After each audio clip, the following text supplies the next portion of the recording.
Welcome back. Episode 27 of Griddyiron Gang. What we got today is our Week 13 picks. But before we get to that, we got to wrap up Week 12. And we will do that with the Monday Night Football game between the Pittsburgh Steelers and the Indianapolis Colts. This one, Mike Tomlin versus Jeff Saturday, Matt Ryan versus Kenny Pickett. A lot of old versus new, but some things remain the same. And that's if Pittsburgh needs a big stop at the end of the game, their defense is going to get that stop. Colts had a chance driving late. Fourth down play, incomplete pass. Pittsburgh gets out of here, 24-17.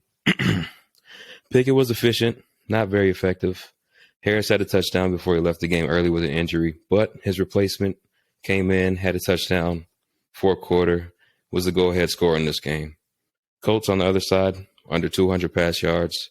Jonathan Taylor remains the only consistent offensive weapon for this team. 1-2 for Jeff Saturday after what looked like to be a promising start and then a hard-fought game against the Philadelphia Eagles. But taking two losses to the teams out of Pennsylvania, what are your thoughts on this Colts team? What are your thoughts on this game?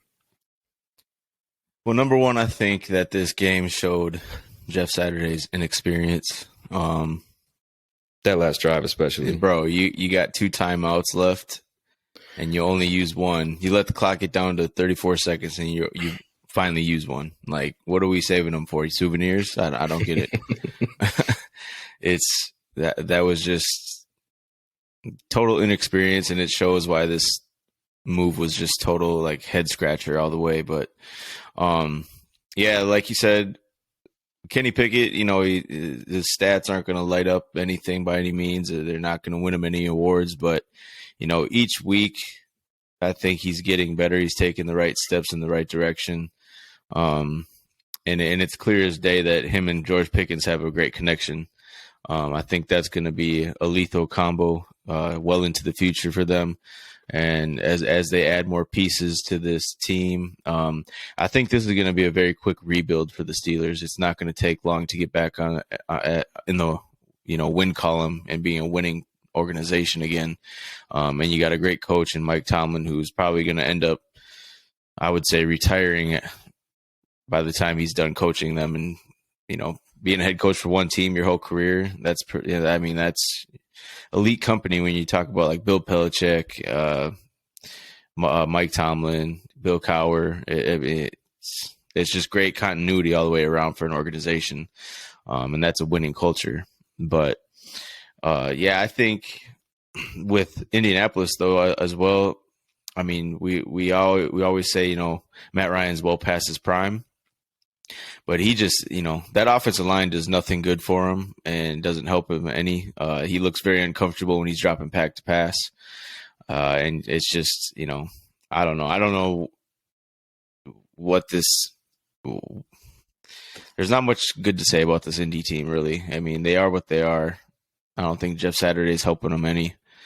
So whatever they can come out with in the win column going forward, I think, you'll take it, but I don't think it's going to be much, as far as wins, going forward. But I overall, it was a game that I didn't really have much interest in. But at the end of the day, it's still football. It's a primetime game. It's an ugly primetime game. But I think what I just took overall from this game was that I think Pittsburgh's future beyond this season is looking really nice and exciting, I think. And they got, Kenny Pickett, who's making strides. They got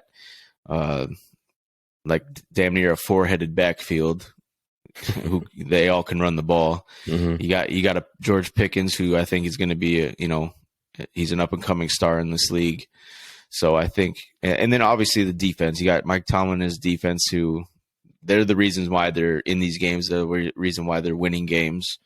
And I think, going forward, if they can be around 500 at the end of the season, that's a great season for this team. So, that's what I have. And I think, there's something I had on Pickett as well. I think he had 9 giveaways in his first 5 games he played this year.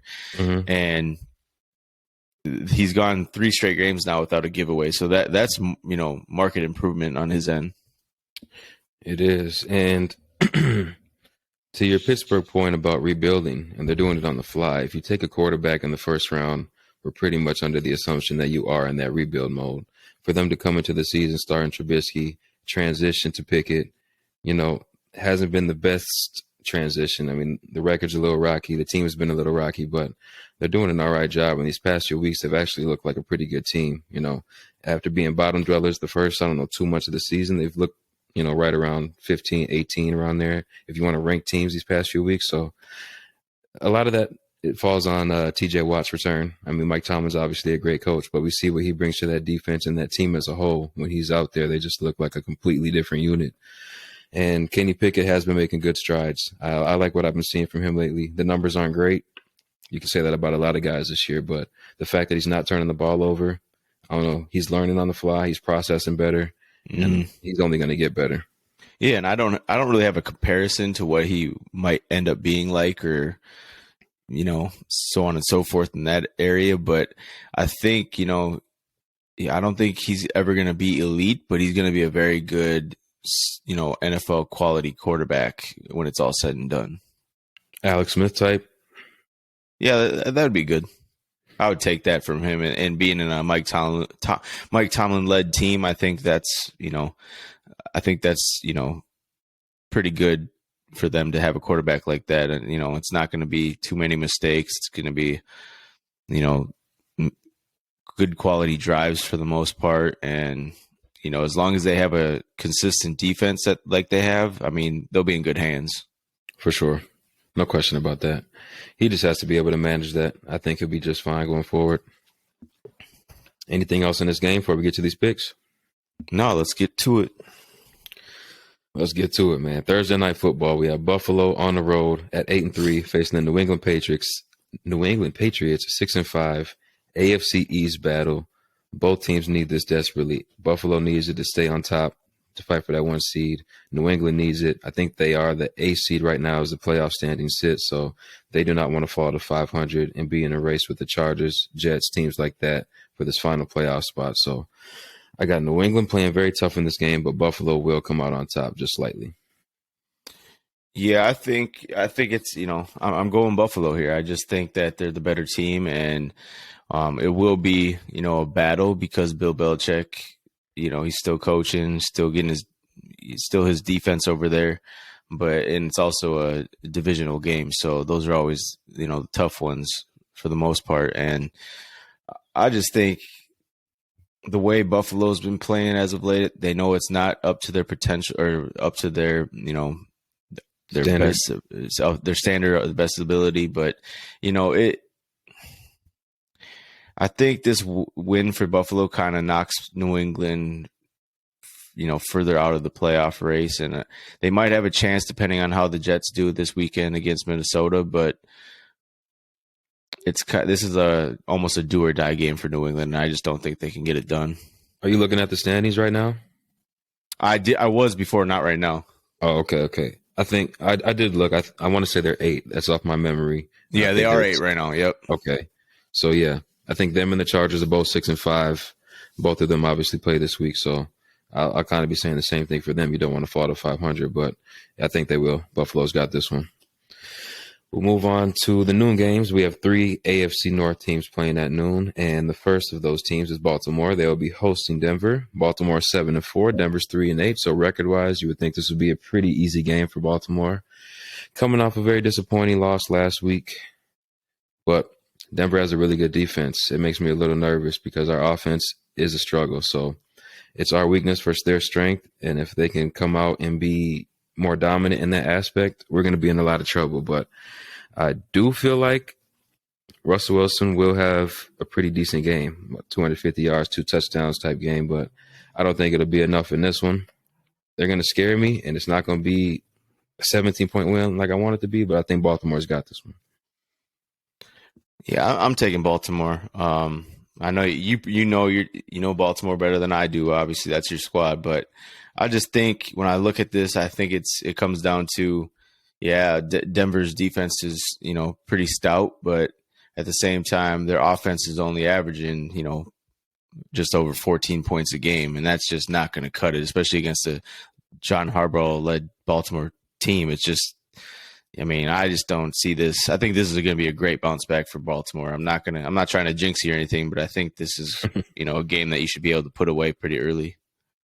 I wish I could remember the stat, and I don't even want to mention it because it's probably wrong, but I think Denver has the lowest points per game total since like early 2000s, and I think it was the Aaron Brooks Saints, I want to say. Yeah. So, I mean, pretty abysmal offense. And I think I was reading today that Nathaniel Hackett might be getting the boot pretty soon here. So maybe things are on the turnaround in Denver. Hopefully it's not this week and they get an interim coach and the lights of fire under their ass and they put up 35 points. That would just be terrible for me. Well, I think what I read was this Denver offense this year is the second worst scoring offense in franchise history. It's not good company. No. We've mentioned guys in some good company these past few episodes, and that's not where you want to be, where they're at right now. Next, we have Pittsburgh at 4-7, on the road at Atlanta, 5-7. I think Atlanta is losers of 2 in a row, and Pittsburgh might be winners of 2 in a row. And if they're not, they have been playing a lot better. But I'm going to go with Tomlin. I think he keeps things rolling. He's on his road to that 800 record, or that 500 record, excuse me. He's not that far away. The schedule isn't that tough. I think he can squeak a couple of these games out. This is going to be one, though, I think they can win pretty handily. Yeah, I agree. It's Pittsburgh for me, and it really comes down to Mike Tomlin and his defense. I just don't see Mariota doing anything against his defense. That's what it comes down to. I think Pickett and Pickens and that offense, takes a little bit of another step forward as well. But it really just comes down to Tomlin and his defense for me. Yeah, Pickett, he's doing what young quarterbacks, inexperienced quarterbacks, maybe, I don't know, bad quarterbacks, they're throwing to their best guy. Heineke's doing it in Washington, too. He's getting the ball to McLaurin and Samuel, and it's making him look a lot better. You have a lot of these guys who, I don't know, like Mariota doesn't want to throw to Kyle Pitts, and it makes him look very mediocre at times. Yep. A lot of these guys don't throw to their best weapons. DJ Moore out there in Carolina doesn't get a lot of targets, but when he does, quarterback looks great. We have a lot of confidence in Sam Darnold now coming off of that performance. So something that I think Kenny Pickett does very well is throw to Deontay Johnson and George Pickens. I think that's going to be a big factor in this game. Cleveland at 4-7 on the road at Houston, 1-9-1. Deshaun's making his return. I think he's going to make a little bit of a splash, too. I got Cleveland in this one big. Not much needs to be said. It's Deshaun coming back against his old squad. He's going to make a statement. I got Cleveland by 2 touchdowns. I got 4 touchdowns for Deshaun, 4 for 4, and Wendy's will be his first sponsor after this debacle he's gone through. That's my hot take for this one. AFC is done for noon. We'll move on to the NFC North. They play. All 4 of their teams play, I should say. First of those games, we have the New York Giants at 7-4 on the road against the Minnesota Vikings at 9-2. I said the Jets. Giants. I meant the Jets. Yes, I saw your face look at me like, what are you talking about? This is a strength versus strength game. We talked about this a little bit yesterday. On a bigger scale, your offense versus their defense is going to be a good matchup. But if we're going to look at this in a microscope, Sauce Gardner versus JJ. I do have the Vikings ultimately winning this game. I don't think Mike White is going to put up a performance like he did last week, but either way this game goes, that's the matchup I want to see out of this whole weekend right there. Yeah, I think I read a stat today that someone tweeted, and it was everyone's looking forward to Sauce versus JJ, but what the numbers show how they line up this year is Sauce is majority of the time left cornerback, which is going up against the right side receiver. Mm-hmm. JJ is heavily used on the left side, but he does spread it around, slot right, but he's heavily on the left. So I don't know if we will get that matchup the way we want to see it, but I think at the end of the day, I think Salah will want him covering JJ.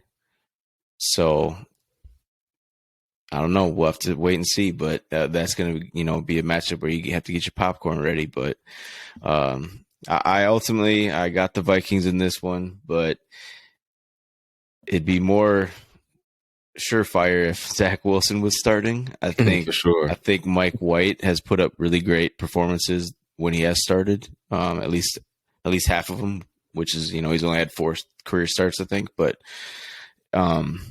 it just comes down to this defense, man. I don't know what defense is going to show up this week. I think we're going to need a couple turnovers, big turnovers, to really seal the deal here. But either way, it's going to be another tough matchup. But I do have us coming out on top at home. Yeah, the Jets arguably have the best DB room in the league. So I don't know if they would feel confident with Sauce on the other side, maybe DJ Reader and safety over the top on JJ maybe, and just have Sauce shut down Thielen or Osborne. That could be the strategy as well. Saylor's a good coach; he'll figure it out. Definitely a matchup I'll be looking forward to this weekend though for sure. Jacksonville at 4-7 on the road at Detroit 4-7. This might be the best game between 2 4-7 teams I've ever been looking forward to in my life, I should say. I mean, both teams have very good offenses, both teams on the rise. I'm going to go Jacksonville, 2 wins in a row, even though Detroit is on a little bit of a hot streak. I think 3 out of their last 4 or something like that, 2 out of their last 3. Played Buffalo very well, but they didn't win. Jacksonville did beat a good quality team in Baltimore. I think they'll be on the, be able to keep that rolling this week. For me, I think I got to go Detroit. I know the Vikings could clinch the North with a win and a Lions loss, but I don't see it happening this week. I think Detroit being at home against Jacksonville is going to be the difference maker. This Detroit fan base is fired up because their team is on the rise and they're playing well right now. It's going to be a loud atmosphere, and I just think, especially after that inspiring performance they put on Thanksgiving against a really good AFC team in Buffalo Bills, I just think Dan Campbell's going to have him ready to go once again. And, when it comes down to it, I trust Dougie P more than I do Dan Campbell at this point. But I never know what kind of Trevor Lawrence I'm going to get. So with this, I'm going to go with, Jamal Williams, the up-and-coming defense, and, they're going to get it done. It'll be a close one, probably end on a walk-off field goal. It's funny that you say that because those are my 2 points. I trust Dougie P more than I trust Buddy over there in Detroit. But I trust Trevor Lawrence a little bit more than I trust Jared Goff. So just swap the feelings around right here for us. Green Bay 4-8 at Chicago 3-9. This is the shit bowl of the week. I don't think either starting quarterback is going to play. And if that's what it comes down to, which roster is better, I'm going to have to go Packers in this one. Yeah, for me, it's Packers. I mean, I think we're going to see Aaron Rodgers play. Said his x-rays came back negative today, so I'm assuming he's going to give it a go. And when you have Rodgers versus Simeon or Nathan Peterman, I'll take Rodgers. Wow, it's Nathan Peterman's their backup? Yeah, after Simeon, I think. They relied so heavily on Justin Fields. Without him, I mean, that offense is nothing. With no Mooney, they're looking like the Rams right now offensively. Yeah, it's not going to surprise me if we see a game this week where everyone's talking, in Green Bay land, like their defense is back. Please. Delusional, man. There's a lot of delusion going around this season. Next, we have Washington at 7-5 on the road at the Giants, 7-4.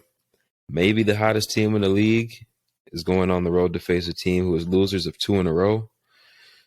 Do I think they keep the streak going? Man. Do I believe in either of these teams? Man. I'm going to go Washington, though. Yeah, I'm going Washington. I'm very confident in the way they've been playing lately. I think it's 6 out of 7 that they've won, or 7 out of 8. I mean, they're feeling Heineke back there, leading them down the field, leading that offense. Their defense is up and coming. Chase Young is going to be getting more and more go. So I don't know. I think if the Giants want to win, they're going to need more from Daniel Jones this game, but I just don't see it happening. So I'm going Washington. That's the thing. Saquon's had 2 pretty pedestrian weeks in a row. This Washington front is going to be able to get after Daniel Jones like nobody he's seen this year. So that's going to be the struggle for this New York offense. And I think Washington's going to squeak it out because of that. Tennessee at 7-4 at Philly, 10-1. I think this can be a very ugly game. It has the potential to be a very heavy run game. I'm going to go Philly. My question to you, Do you think this is over or under 65 combined rush attempts?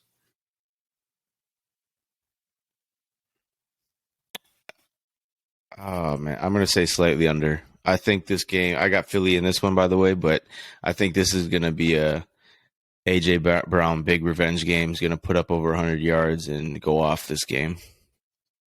I think almost every week there's been a decent revenge game that we could talk about. This is a good one. Tennessee, big mistake letting that guy go. He's been one of the most impactful players this season. For sure, one of the most impactful additions this season. He's a big part of this reason Philly's 10-1 right now. Yeah, big reason. And I think he's got a lot of animosity towards that Tennessee organization. Yes, he should. So I think that this is going to be, and the way that Hurts has a good connection with him, I just think that they're both going to go into this game knowing, what happened in Tennessee and how it went down, and I think AJ's going to be in Jalen's ear all week saying, "Hey, give me the ball. We're putting up over 100. We're getting 3 touchdowns. Like, I'm not going to say it's going to be a blowout, but I think Tennessee does have the ability to win this game, but at the same time, it's just Philly's at home. They know what's at stake, with AJ Brown and how he's feeling. He's going to be juiced up. I just think it's going to be one of those games. Seattle at 6-5 on the road at Los Angeles Rams 3-8. This is our first of the afternoon games, and I think Geno's going to make a nice impression. He's going to bounce back. The Seattle team has not been looking good this past few weeks.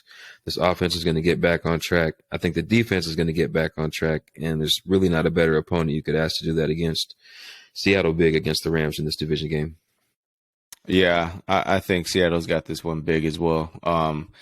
For me, it's just we know how the offense plays. How Geno's been playing, but it's going to be the reason why is the defense has a big game this week, and it's the perfect opponent to get a bounce back performance on defense. I'm just hoping Kenneth Walker can get going a little bit. He's been quiet like Saquon these past few weeks. So that's when Seattle's at their best, is when he's going. Yep, no question. Los Angeles Chargers at 6-5 on the road at the Vegas Raiders 4-7. Like I mentioned earlier, Chargers cannot go down 6-6. They're already 9th in the AFC. If they fall to 500, they're going to remain 9th, even though I do think New England will lose to Buffalo. I don't see them losing this game to the Raiders, though. I know they've been playing tough lately. Their offense has been clicking, even with the injuries they have, but I just got Chargers in this one for some reason. I think even with the injuries they've had, they're just too talented. Herbert's way better than Carr, in my opinion, and I think they pull this one out just barely. I got the Raiders pulling off a close one. I just think I know they've won on 2 back-to-back walk-offs, overtime games, and I wouldn't be surprised if this is the third one. They're 2 teams really struggling and not finding their footing. But I think the last 2 games for the Raiders kind of is a little bit of a confidence boost. You're telling yourself like, hey, we're in these games, we can win them. We just got to stick together and put a complete 4-quarter game together and play complementary football. I just, the Chargers for me have been such a letdown that, the Raiders have too, but the Chargers really, I expected big things out of them this year. And at this point, I like trusting Josh McDaniels over Brandon Staley. So this Raiders defense played well last week. I trust McDaniels over Staley too, just slightly, but I trust Herbert over Carr a little more than just slightly. This game, I don't know if Josh Jacobs is going to be able to do that, have that kind of performance again against this Chargers defense, even though, like I said, they're down a couple guys and, they're not an elite defense and they haven't been over the past few years. But I just feel like Vegas is in the do or die mode right now, but I just feel like Chargers are too. Like you can't fall to 500 right now. Vegas, I know their record could be flipped 7-4, and maybe should be. They've shot themselves in the foot a couple of times this year. Chargers have too. So you're saying this could come down to a final drive? I don't disagree with that at all. I really don't know where to go with this game, but I just feel like for how I felt about the Chargers coming into the season, I still have a little bit of that feeling left. And I just feel like Herbert's a bad man. He's a top 5 quarterback in the league. So I got to go with that. Miami at 8-3 on the road at San Fran, 7-4. I think this might be my game of the week. I don't know how you feel, but this is strength versus strength times 2. You know, we had that in your game, your offense versus the Jets defense. We have Miami's offense against the San Francisco defense, who is number 1 across the board. And I think defense wins championships, man, but offense wins games. I think I'm going to go with Miami. I got Miami in this one too. I think McDaniel has a point to prove. He comes from San Fran, was under Shanahan. He's going to be wanting to be the more mastermind this game. And I think he's brought that San Fran offense to Miami with him, but it's just more high flying. And so I think he's going to know how to go out and beat this San Fran defense. And you know, I've talked big about San Fran the past couple of times on this show, and you know, I think they're the best NFC team right now. But I just something tells me Miami this week, and I think it's going to be one of those losses that kind of hurts San Fran seeding wise. But at the end of the day, I mean, I definitely like Miami's offense better than I do what's in San Fran. If San Fran does lose this game and Seattle ends up winning, like we assume, they will be tied at 7-5. I think San Fran does hold the tiebreaker still, though, so they'll still have number 4 seed in the NFC. Miami and the point you mentioned with their coach trying to show that he's a mastermind and a little bit smarter than Shanahan. I do think that could bite them in the ass a little bit if he tries to show a little bit too much of what he can do. Shanahan knows who he is. He's comfortable in who he is. Like we said, he doesn't care if it's 35-32 or 7-6. I mean, he's going to put his team in the best position to make the next play. So I am a little worried about this Miami pick. I haven't believed in this team all year, and San Fran is a real problem, and they've shown that they've been a problem over the past few years. But I'm going to go with the Dolphins in this one. Yeah, I think for me, I just think a little bit that Elijah Mitchell being out is going to hurt him just a little bit. Tough. Yeah. Real tough. Is Miami's without their left tackle, though, correct? Yeah, Armstead. Wow. So I mean, Bosa could eat. This is going to be the biggest test of the season for Tua. After Gravediggers, I might come back. I'm rethinking this the whole time. Yes, this will for sure be the biggest test for Tua, though, no question. Kansas City at 9-2 on the road at Cincinnati, 7-4. We have a rematch of the AFC Championship, right? Yes. And I expect this thing to fly. I think Kansas City has the number 1 pass offense. Cincinnati has the number 4 pass offense. I'm not quite sure if we're getting Jamar Chase back, but if we are, this might be the game of the week. Yeah, there's definitely a few contenders. Yeah, this is a great week, honestly. 5-6 games, you could say. This is what I look forward to, is these type of weeks where I know I'm not going to do shit but watch football all day. Not a damn thing. For me, I got Kansas City in this one. I just like Patty Mahomes way too much. And when he's going to pick on Eli Apple all game, you know how much I don't like that guy. Dang, what'd he do to you? I mean, he talks a big talk and the performance just doesn't add up. And I just don't like that. So it's Ohio State guys, man. I'm a big, you know, if there was no Vikings, or if there was no, you know, or if I had to choose a different team to like, I would be a Chiefs guy all the way. I mean, I was repping all red on Sunday this past week since the Vikings didn't play. So yeah, I was repping Chiefs after Baltimore lost too. So yeah, I'm riding with Patty Mahomes and Travis Kelce over there, and this is gonna be a game they prove why they're Super Bowl favorites. Yeah, I don't know if I made my pick, but I agree. I got Chiefs in this one as well, and I need them to win this one. Cincinnati, they can take as many L's as they can handle. Sunday Night Football, we have Indy 4-7-1 on the road at Dallas 8-3. You mentioned it earlier. This offensive line for Indy has been an issue. Matt Ryan doesn't look comfortable back there. I think Micah Parsons might have the game of his freaking life against this Colts offensive line. I got Dallas big in this one. Yeah, Dallas big for sure. I just don't see how the Colts can give them a game, much of any. And And I really think it's going to be, they're not going to have to do much besides use Zeke and Tony Pollard, because this is a very middle of the road run defense over in Indy. So it's not like Cowboys are going to have to show a whole lot to win this game. If they do end up making it close or potentially getting upset, it's just going to be something along the lines of Mike McCarthy and his boneheaded play calling or coaching mistakes or, too many penalties. It would just come down to them being poorly coached this week. So, yeah. Jelani Woods had a big week for the Colts. Paris Campbell has his moments, but so far this season, we've noticed that Matt Ryan really likes to go to Pittman.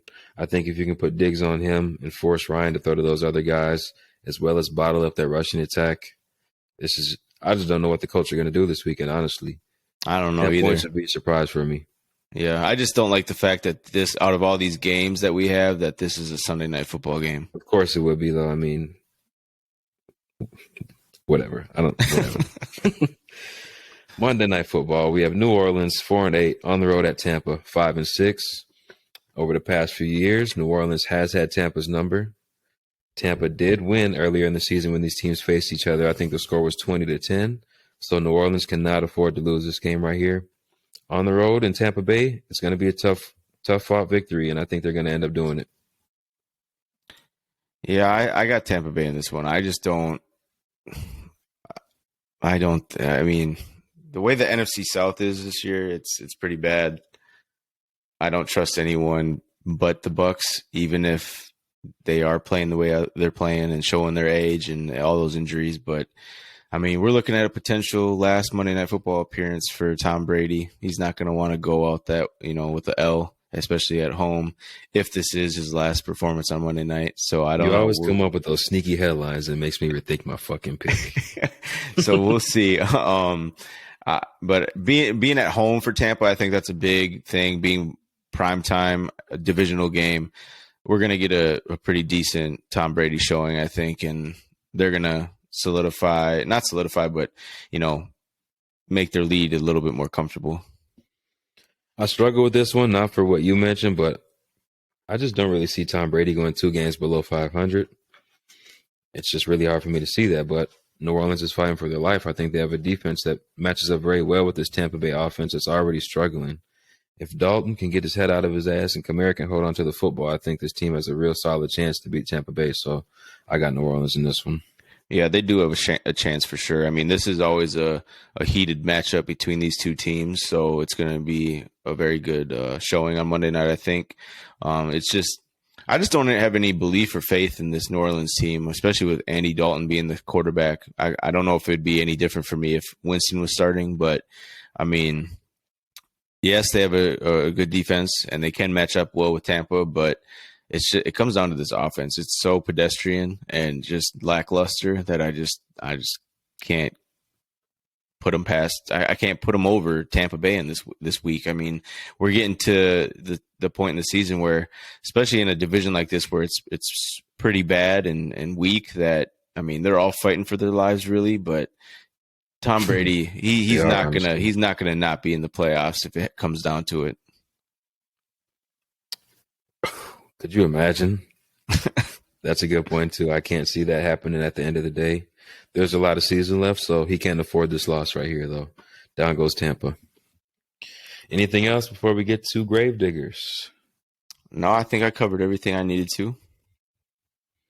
I do want to say Micah Parsons might be a top 5 player. I did forget to mention that. Throw that tidbit out there. So far, we have 11 teams, but no spooky music this week. Houston, Jacksonville, Pittsburgh, Denver, Las Vegas off the AFC side. Chicago, Green Bay, Detroit, Carolina, Washington, and the LA Rams off the NFC side. We have 11. Who do you got to make it 12? Just to even things out, I want to pick an NFC squad, but I think just to even it out and the way they're going to lose to Dallas this week, Indy's out of there. There's no way Jeff Saturday's getting them to the playoffs. This has been a shit show all year. It's going to continue to be a shit show. They may have 1 or 2 games where they sneak one out the rest of the way, but it's looking bleak. And I mean, Do you really want to watch Matt Ryan in the playoffs? I don't think so. Another game with under 200 yards. I mean, probably top 5 underwhelming teams this year. They're up there with Denver, the Rams, Las Vegas for me. I thought this team would be competing for the playoffs, competing for the number 1 seed in this division with Tennessee. Haven't been able to get that offense going. Haven't been able to get that run game going. I know a lot of fantasy owners are mad if they drafted Jonathan Taylor. He hasn't been producing the way that we thought he would, as he did last year. Defense is no good. Shaq Leonard played, 2 or 3 games, missed the start of the season, out for the rest of the season with back surgery. Everything that could go wrong went wrong. You fired your coach. It's just one of those seasons from hell, man. You just got to deal with it. You got a guy who came over. You thought this was the final step that we needed, this quarterback. We've been looking for him since Andrew Luck retired. We think we got him. You didn't have him, and you didn't provide him with the help he needed. There's no receiver over there worth note. The offensive line is not what it used to be a year or two ago. It's just tough. Season from hell, honestly. Yeah, it really is. And I think it's just going to, put the stamp on the season, just the way they lose to Dallas this week. The way I think Dallas can beat them, I just think it's going to point teeth kicker. I mean, if we can lose by 37 to Dallas, Indianapolis can do a lot worse. Yeah, they can probably lose by 50. There's definitely a lot of teams in contention. I'm not mad at that pick at all. I'll go ahead and add it to my list so I don't forget it. But Indy, you're out of here, man. You should have never left Baltimore. Bums. What you got? Would you be a Colts fan if they were Baltimore? If they drafted Ray Lewis, that's why I'm a Ravens fan. So yeah, that is true. I don't think he would have been drafted there. The Colts just do too many dumb things. I don't know what they were on back then. That's before my time. Well, they did have Peyton Manning, but can't mess that up. I mean, when you have Peyton Manning, honestly. Marvin Harrison, like they had a squad back in the day. One Super Bowl against a mediocre Bears team. I mean, it's a shame, bro. Maybe Tom messed it up. Maybe it wasn't you. Maybe it was Tom. I think that Irsay is just a knockoff Jerry Jones. He can be. I mean, that's not a bad comparison. It's not a bad comparison at all. I think he stays out the way a little more. Jerry Jones really is in the limelight all the time. But oh yeah, I see more Irsay and Jerry Jones than I see any head coach in the league, and that's not a good sign. No, not at all. Anything else on this before we turn this to Gritty After Dark? No, I think I'm good, bro. All right, quick episode. We had to shoot this one from the comfort of our own homes. We had severe weather up here in Minnesota, so a lot of the roads are pretty undrivable. So that's what we got for you today. But next week, we should be back to our regular scheduled programming. We appreciate y'all. That's it for me. If you ain't got nothing else, peace.